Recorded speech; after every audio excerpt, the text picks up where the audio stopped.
Des effusions de sang spectaculaires, des scènes de sexe non censurées et une satire acerbe de notre société. Voilà ce qui définit ou définissait The Boys. Mais cette quatrième saison que j'ai entendu être qualifiée de saison de la honte est-elle si mauvaise? Salut et bienvenue sur Anakaland pour cette nouvelle vidéo où nous allons plonger au cœur de la saison 4 de The Boys. Cette saison qui a divisé les fans comme jamais auparavant, suscitant des réactions passionnées des deux côtés. Certains l'ont adoré, saluant son audace et sa capacité à repousser toujours plus loin les limites de la satire, tandis que d'autres se sont sentis trahis, estimant que la série a perdu de sa substance et de son mordant. Car oui, The Boys c'est avant tout une série impétueuse et impertinente, qui n'a jamais eu peur de tourner en dérision la culture des super-héros et les excès de la société moderne. Depuis ses débuts, elle nous a captivés avec son humour noir, sa satire sociale acérée et son ironie mordante. Chaque épisode était une explosion de violence décomplexée, de critiques cinglantes et de personnages hauts en couleur qui défient toutes les conventions. Et bien sûr, son style graphique et gore, ainsi que son absence totale de censure sur le sexe, en font une série unique en son genre. Mais c'était surtout sa capacité à tirer à balles réelles de tous les côtés, sans parti pris idéologique qui en faisait un véritable ovni dans le paysage audiovisuel moderne. Et donc, peut-on réellement dire que cette quatrième saison tant attendue a su maintenir la flamme allumée par les précédentes? Ou bien est-elle tombée dans le piège de devenir ce qu'elle critiquait initialement? Pour répondre à cette question, quoi de mieux qu'un petit bilan analytique de cette saison? Alors abonne-toi, like et commente la vidéo avec tes avis sur la saison 4. Et c'est parti pour un voyage tumultueux à travers The Boys, là où le grotesque rencontre le génie.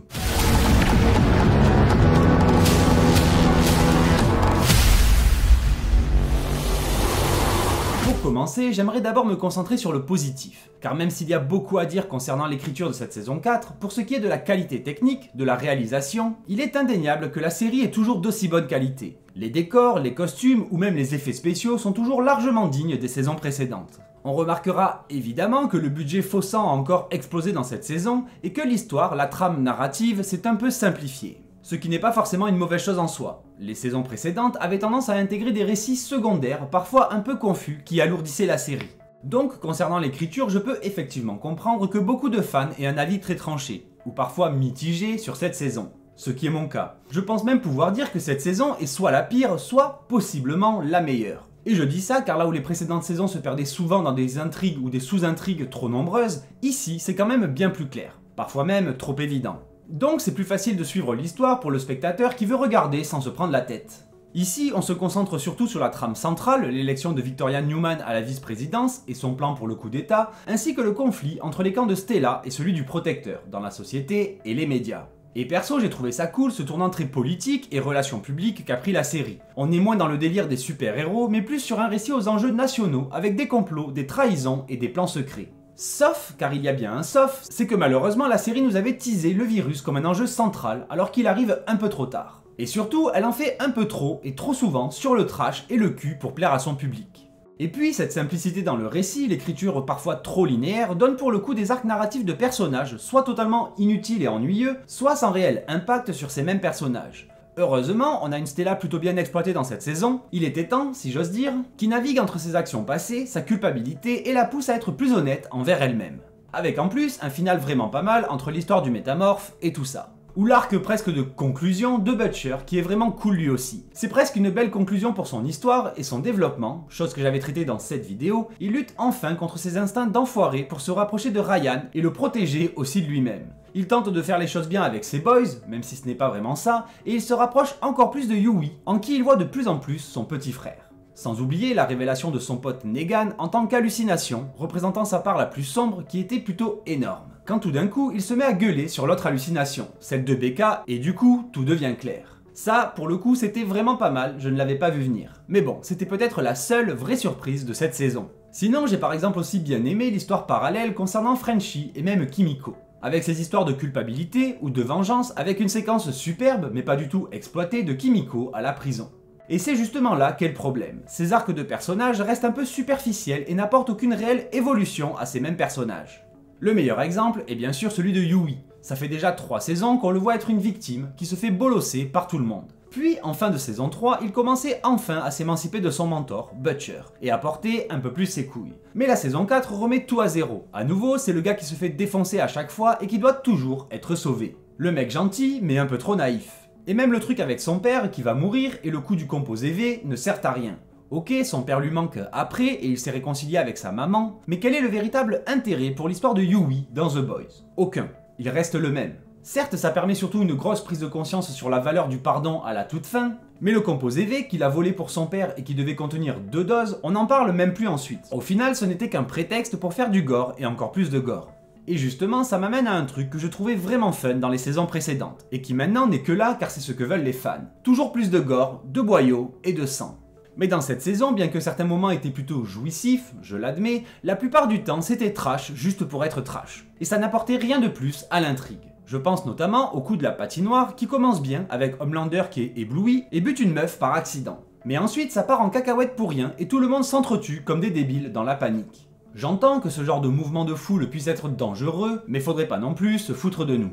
Avec évidemment le pire truc de cette saison, un épisode que j'ai vraiment trouvé too much. L'épisode 5, il me semble, avec les moutons volants carnivores. C'était beaucoup trop. D'accord, le truc de la poule était plutôt drôle, mais pourquoi aller si loin? En plus, les personnages importants ont tous une armure en scénarium, là où les randoms se font tous bouffer. Ce qui n'a aucun sens. Alors qu'à l'inverse, on a des séquences où la violence était organique, et même nécessaire pour renforcer l'impact du scénario. Mais rien de vraiment ouf ne s'y passe, comme l'affrontement entre les stélactivistes et les pro-protecteurs. Car oui, dans cet affrontement, sans aller jusqu'à des morts sinon le piège ne fonctionnerait plus, on aurait pu nous montrer que oui, peut-être que d'un côté il y a les gentils woke et de l'autre les méchants fachos, mais que la violence est l'apanage des deux camps. Les humains sont violents, et ça, pour le coup, c'est trop édulcoré. On ne voit pas suffisamment la vraie violence dans cette saison. Et c'est probablement un de ses pires problèmes. La série devient trop lisse, trop sage, elle nous montre de la violence débile pour amuser la galerie, alors qu'on n'est plus sur une véritable critique acerbe de l'espèce humaine, ou de sa société. Car en effet, la violence fait partie de notre nature, mais celle-là, on ne la montre plus. Sauf, comme je disais, dans quelques rares grands moments. Je pense par exemple à Homelander qui va confronter ses bourreaux d'enfance, avec sa magnifique tête de psychopathe à la fin, un petit régal. Même si, là encore, l'évolution de personnage qu'aurait dû permettre cet épisode tombe à l'eau. On voit certes le protecteur changer un tout petit peu d'approche avec son fils Ryan, mais dans le fond, pas vraiment. Et c'est hallucinant le nombre d'occasions manquées dans cette série concernant l'évolution de ces personnages. J'ai, par contre, je l'avoue, beaucoup apprécié le personnage de Sister Sage, la femme la plus intelligente du monde, qui du coup est forcément une connasse. J'ai aussi adoré le coup de la lobotomie, c'est à la fois bien crade et plutôt utile à l'histoire du perso. Et surtout, j'ai bien aimé avoir un personnage aussi stratège avec plusieurs coups d'avance sur le bordel. Même si son départ m'a un peu chagriné, mais c'était au final pour un comeback des enfers qui lui aussi a plutôt bien marché sur moi. Après, encore et toujours, c'est vrai que son personnage aurait pu être encore plus fort. Et je parle pas de force les muscles, mais de force dans le scénario. Mais bon, comparé aux autres, on va pas se plaindre. Notamment l'homme poisson qui ne sert vraiment à rien dans cette saison. C'est abusé. Il fait du surplace, il n'évolue pas d'un pouce. Enfin si, vite fait, il devient une vraie pourriture à la fin, donc ça compte un peu quand même. Mais sa relation avec son poulpe, c'était vraiment trop relou et sans intérêt de durer aussi longtemps. Alors qu'ils sont quand même allés chercher Tilda Swinton pour jouer la pieuvre. Et ça me tue. À l'inverse de l'arc Daytrain qui regrette ses actes et se rachète une conscience. Qui lui n'était peut-être pas assez prononcé, ou en tout cas qui traîne un peu aussi. Mais qui pour le coup était sympa. Le némésis de Huey, celui par qui tout a commencé, réussit sa quête de rédemption. Mais pour le coup, ce qui est peut-être le pire avec cette saison, c'est que la série fait semblant de dénoncer le wokisme alors qu'elle assume de l'être. Eric Kripke a carrément dit dans la presse que oui, c'était woke, et que si on n'était pas content, c'était pareil. Mais là, la série tente de faire genre qu'elle le dénonce, alors qu'en vrai, c'est juste le discours de haine du camp de Vought, avec notamment la barge Firecracker qui attise le feu du complotisme. Très sympa comme perso aussi, même si elle devient très vite une serpillière pour Homelander. En bref, outre ce côté parfois fun qui dénonce grossièrement les différentes sphères complotistes de la société américaine, en mélangeant le tout en un gloubi-boulga informe, allant de l'antisionisme au vaccin en passant par les QAnon, avec les histoires de pédophilie des élites ou l'adénochrome, c'était ici plutôt digne de la série. Mais très vite, on se rend compte que c'est juste du glaçage sur un gâteau très fade. Car là où la série avant tapait de tous les côtés comme je le disais, ici elle fait juste passer les complotistes, les anti-woke et les autres pour des méchants enfoirés consanguins. Tout en promouvant le même wokisme et la même gauche démocrate que toutes les autres fictions du moment. Et oui, certes, ils le font en présentant non pas un monde parfait de bisounours, comme les autres, mais bel et bien un monde qui tente de les rejeter. Sauf que ceux qui les rejettent sont tous présentés comme des tarés de psychopathes ou des abrutis. Donc on sait très bien que ces valeurs ne sont pas valides. Comme le coup du connard de sénateur qui fait du mansplaining sur le viol à Newman, en bon gros con de vieux riche. Avec dans le même épisode un petit passage plutôt sympa sur la perversion de ces élites. Bondage, SM, tout ça.